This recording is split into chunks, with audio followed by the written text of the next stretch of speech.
తెలంగాణ మహిళలకు అసలు సిసలైన ప్రతినిధి, చిరునవ్వుతో నిత్యం జనానికి చేరువగా ఉండే మా కవితక్కకు ఇవే మా హార్దిక జన్మదిన శుభాకాంక్షలు. మీ అభిలాష్ గౌడ్, కూకట్పల్లి.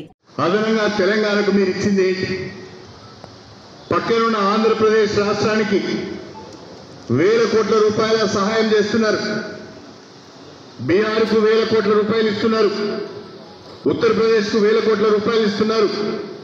పన్నుల వాటా కాకుండా అదనంగా ఇస్తున్నారు. తెలంగాణలో మాకు రావాల్సిన పన్నుల వాటా కాకుండా అదనంగా మీరు ఇచ్చింది ఏమైనా ఉందా, మీరు తెచ్చింది ఏమైనా ఉందా? చేతగాని దద్దమ్మలని నేను అడగాల్సి వస్తున్నది. తెల్లారి లేస్తే ఢిల్లీలో ఉండవలసిన కేంద్ర మంత్రులు హైదరాబాద్లో ఉంటారు. ప్రతిరోజు కిషన్ రెడ్డి ఒక ప్రెస్ మీట్ పెడతాడు. ప్రతిరోజు బండి సంజయ్ ఒక ప్రెస్ మీట్ పెడతాడు.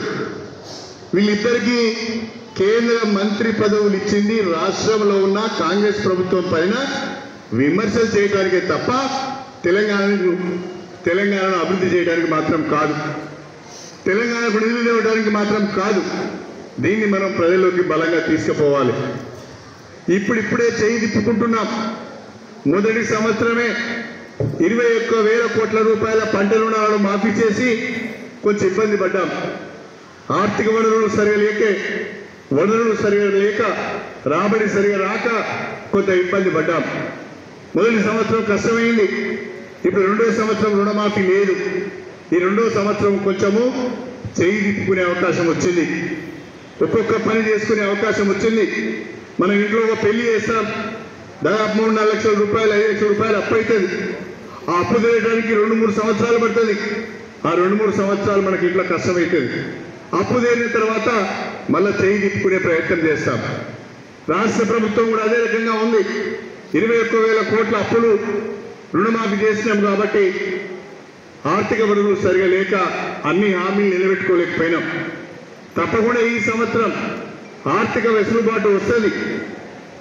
మన ప్రభుత్వం ప్రకటించిన హామీలు నిలబెట్టుకునే అవకాశం వస్తుంది. పథకాలను అమలు చేసే అవకాశం వస్తుంది. కానీ ప్రతిపక్షాలు ఆగడం లేదు. ప్రతిపక్షాలు తీవ్ర స్థాయిలో విమర్శలు చేస్తున్నాయి. ఈ విషయాన్ని మన ప్రజల్లోకి తీసుకువెళ్ళాలి. ఒకవైపు బీజేపీ, మరొక వైపు బీఆర్ఎస్ ప్రభుత్వాలు కట్టబెట్టం చేస్తారు, ప్రజలతో పట్టించే ప్రయత్నిస్తున్నారు. దీన్ని మనం తీవ్ర స్థాయిలో ఎదుర్కోవాల్సిన అవసరం ఉన్నది. వాళ్ళ దాడులను తిప్పవలసిన అవసరం ఉన్నది. దయచేసి మీరందరూ కూడా యాక్టివ్గా ఉండాలి. మన పార్టీని మనం కాపాడుకోవాలి. మన ప్రభుత్వాన్ని మనం కాపాడుకోవాలి. 10 సంవత్సరాల తర్వాత కాంగ్రెస్ ప్రభుత్వం వచ్చింది. వచ్చేకాలం ఉన్న నామినేషన్ ఒక అవకాశం, ఒక్క గౌరవంతో ఆత్మగౌరవంతో రాజకీయాలు చేసే అవకాశం వచ్చింది. దాన్ని మనం కాపాడుకోవాలి. అవకాశాలు వస్తాయి, ఓపికతో ఉండాలి. ఒకరికి ఈ రోజు రావచ్చు, ఇంకొకరు ఇంకొక రోజు రావచ్చు. వాళ్ళకి రిజర్వేషన్ అనుకూలించవచ్చు. ఇంకే రకమైన అనుకూలతల వల్ల కొందరికి అవకాశాలు రావచ్చు. పార్టీని నమ్ముకొని ఉన్న వాళ్ళకి తప్పకుండా అవకాశాలు వస్తాయి.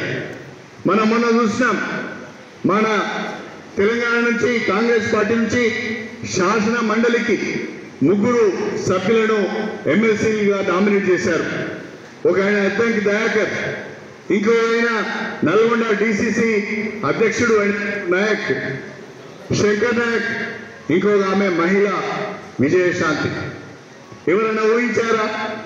వీళ్ళందరూ మొదటి నుంచి కూడా పార్టీని నమ్ముకొని ఉన్నారు కాబట్టి రేపు మొన్న అసెంబ్లీ ఎన్నికలప్పుడు ఎమ్మెల్యే అవకాశం రాకుండా పార్టీ మీద ఉన్న గౌరవంతో పార్టీలోనే కొనసాగుతున్నారు కాబట్టి వాళ్ళకి అవకాశాలు వచ్చాయి. కాబట్టి తొందరపడద్దు, ఆగమనం కావద్దు.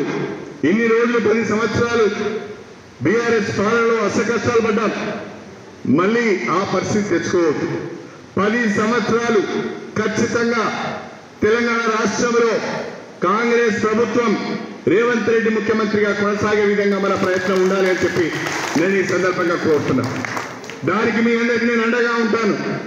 ఎక్కడ తప్పు చేయను. ప్రజలు మన తప్పు పట్టే అవకాశం ఇవ్వను. మీరు కూడా ప్రజలు తప్పు పట్టే అవకాశం ఇవ్వద్దు.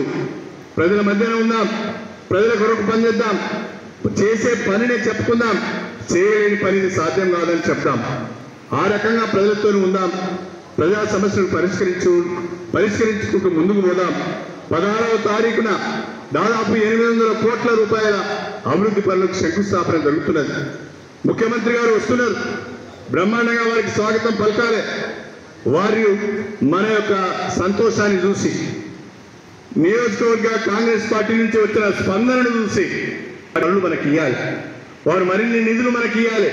ఆ నిధులను మన నియోజకవర్గ అభివృద్ధి కొరకు, మన గ్రామాల అభివృద్ధి కొరకు మనం ఉపయోగించుకోవాలన్నదే నా సంకల్పం, నా ఆలోచన అని చెప్పి ఈ సందర్భంగా నేను మీ అందరికీ సవినయంగా తెలియజేసుకుంటున్నా. దయచేసి మీ అందరికి కూడా చేతులెత్తి నమస్కారం చేసి అడుగుతున్నా, ప్రతి ఒక్కరు కూడా మన ముఖ్యమంత్రి గారి సభను జయప్రదం చేయాలనే సంకల్పంతో ఉండాలి, చిత్తతో చేయాలి. చిన్న చిన్న అభిప్రాయ భేదాలు గ్రామ స్థాయిలో ఉంటే పక్కన పెట్టాలి. ముఖ్యమంత్రి గారి సభను జయప్రదం చేసుకోవాలి. ఎన్నికలప్పుడు ఏ రకంగా పనిచేస్తామో ఇప్పుడు కూడా అదే రకంగా మీరందరూ ముందుకు రావాలి, కష్టపడి పనిచేయాలని చెప్పి మీ అందరికీ సవినయంగా తెలియజేసుకుంటూ, మీరు ఏర్పాటు చేసుకునే ఆటోలకు, మీరు ఏర్పాటు చేసుకునే క్రూజర్లకు, మీరు ఏర్పాటు చేసుకునే డీసీఎంలన్నిటికీ కూడా మీ జేబు నుంచి ఖర్చు పెట్టకుండా నా సాయశక్తిలో వాటికి రెంట్స్ కూడా నేనే కడతానని చెప్పి నేను ఈ సందర్భంగా సవినయంగా తెలియజేసుకుంటూ, మహిళలందరికీ ప్రభుత్వ పరంగా ఆర్టీసీ బస్సులను ఏర్పాటు చేస్తున్నారు. వారు ఆర్టీసీ బస్సులలో వస్తారు, మన ఖర్చులను మనం పెట్టుకుందామని చెప్పి ఈ సందర్భంగా తెలియజేసుకుంటూ, మహిళా కమిటీలు ఏంగా నేనుంటాం, కాంగ్రెస్ మహిళా కమిటీలు అని స్వచ్ఛందంగా మహిళలు వచ్చి ఏ రకంగానైతే ఆ కమిటీలు వేసుకున్నారో ఇవాళ దాదాపు 1500 మందికి తగ్గకుంటుంటుంది అని మేము భావించుకొని అన్ని ఏర్పాట్లు చేసినాం. కానీ మరి ఏ కారణం చేతనో కొద్ది గొప్ప తక్కువ వచ్చారు మా అంచనాకు. కానీ ఆ స్పందన చూసినప్పుడు మనకేమనిపించింది, మన సారు మన మండలంలో ఒక 5-6 వేల వరకు అని అనుకున్నాడు.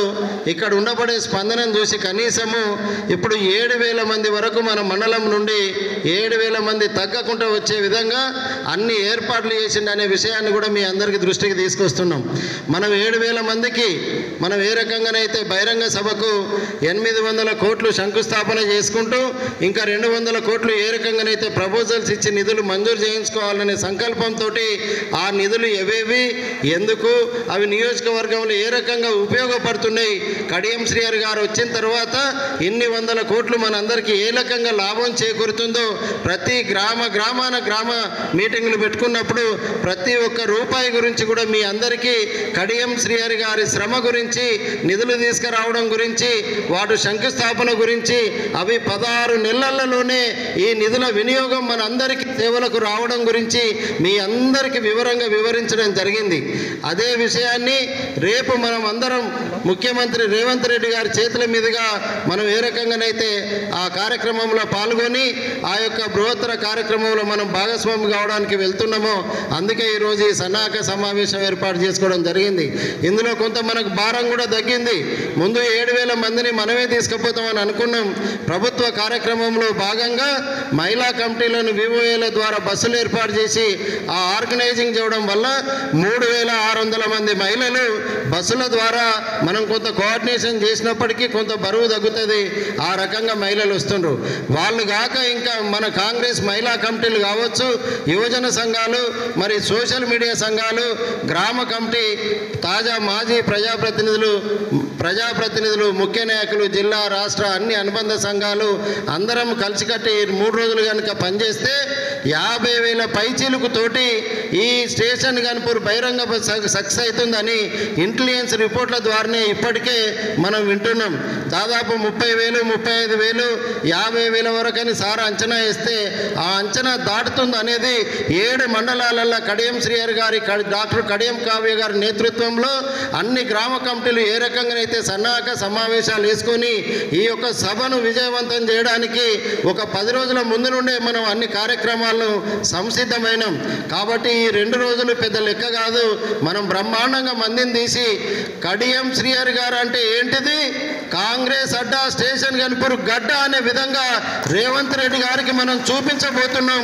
మన యొక్క అశేష జనాన్ని చూసి 200 కాదు ఇంకా 400-500 ఇచ్చిన ఆశ్చర్యం లేదనే విధంగా మనం అందరం ఆ కార్యక్రమంలో పాల్గొనాలని మీ అందరికీ విజ్ఞప్తి చేస్తూ, మనకి ఎన్ని ఇబ్బందులైనా ఏదేమైనా ఆ కార్యక్రమం విజయవంతాన్ని ప్రతి ఒక్కరూ మన ఇంటి కార్యక్రమం లాగా అందుకోవాలని విజ్ఞప్తి చేస్తూ మరిన్ని వీడియోస్ కోసం ఛానల్ ని సబ్స్క్రైబ్ చేయండి. లేటెస్ట్ అప్డేట్స్ కోసం వాట్సాప్ ఛానల్ ని ఫాలో అవ్వండి. ఆ లింక్ డిస్క్రిప్షన్ లో ఉంది.